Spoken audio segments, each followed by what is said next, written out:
Instead of being at the portal site where all the glorious battles are happening, I'm stuck here with these damned worms. No doubt Platius is claiming all the glory for himself among the Exodus Guard. Pathetic upstart. Agreed. Our talents are wasted here. We have become no better than those impotent Longshields playing bodyguards to some important hunter pair. I can't imagine what Atriox sees in that thing to merit such security. I doubt it even needs such protection, from what the stories have to tell. What stories? Well, as we're off duty, and I doubt these worm-oafs are capable of caring, you might as well know just what we're tasked with protecting. All that I know, at least. In all my cycles and service to the Banished, I have only heard utterings among our brothers about the Lekgolo who have taken to calling itself Colony.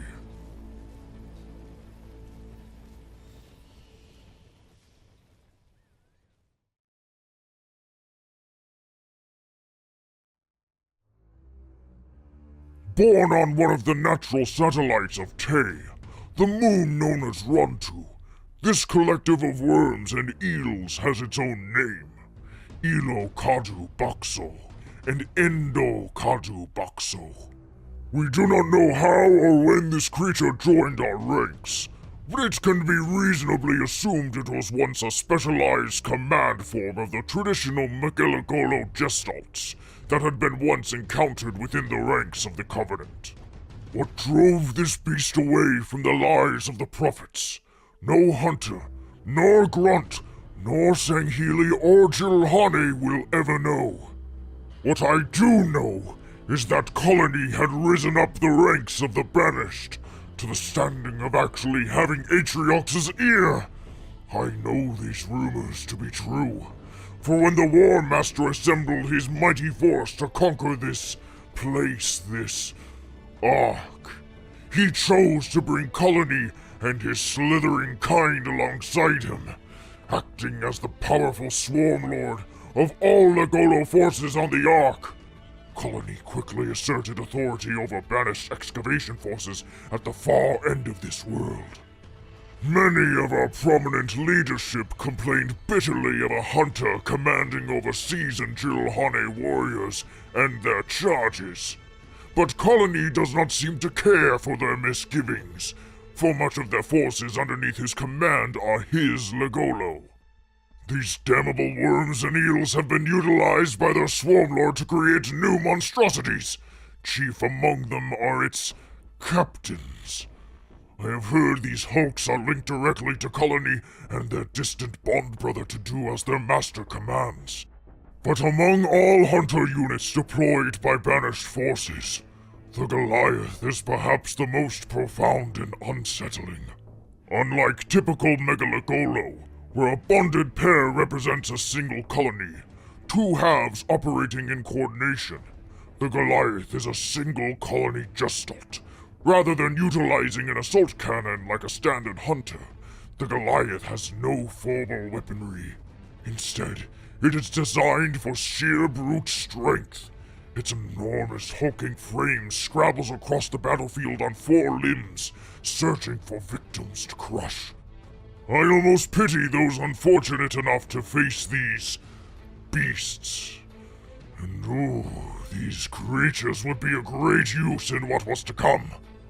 When we arrived at the Ark and purged it of the human weaklings, the Swarmlord quickly set about its purpose: investigate the ancient technology of the Forerunners and restoring them for our own use. But Colony played no part in the initial conflicts that arose when that outdated human ship arrived and thrown our plans into disarray, beginning this exhausting conflict. Yet even Colony could not avoid the war that was waging all around us.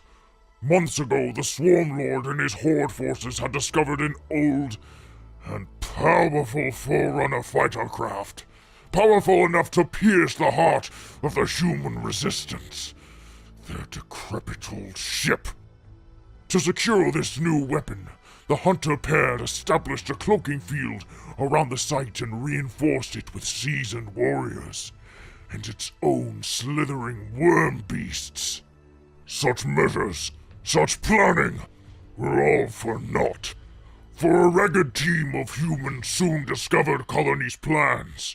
Not only did these vermin rot down the barrier, but the Forerunner ship itself.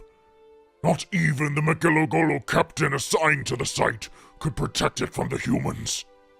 If this thing could even feel any form of rage or dismay, it was short-lived, for it continued with its given task at hand, but perhaps not in the War Master's name. Though none dare speak it aloud, many warriors within the Swarmlord's charge have whispered that Colony has its own plans for the Ark. Most of its attention has been directed to potential resting places of the Forerunner key ships of old. Missions undertaken outside the knowledge of other banished leaders. But the War Master was untroubled by this. Atriox no doubt had expected this, counted on it, for it would soon came to pass that Colony's efforts bore sweet fruit, and this creature found a grand prize indeed. The resting place of the Forerunner Dreadnought, the once flagship of the Prophet of Truth. The meticulous groundwork laid by Colony and its horde forces ultimately led to the swift raid conducted on the Dreadnought, under the command of the chieftain Mathis, and eventually the capturing of its slipspace crystals within. Crystals that would aid in the War Master's return to the galaxy, in order to pursue a greater mission to safeguard the future of the Banished. No doubt this is why the War Master has granted his favor on his Lekgolo pets. The Covenant should have left them burrowing away amongst the relics like the worms they are. Enough of your bellowing. You whine more than an Ungoy. Our commander has awoken. Then let's go before we become its next target practice. Enduring your monologues is torture enough.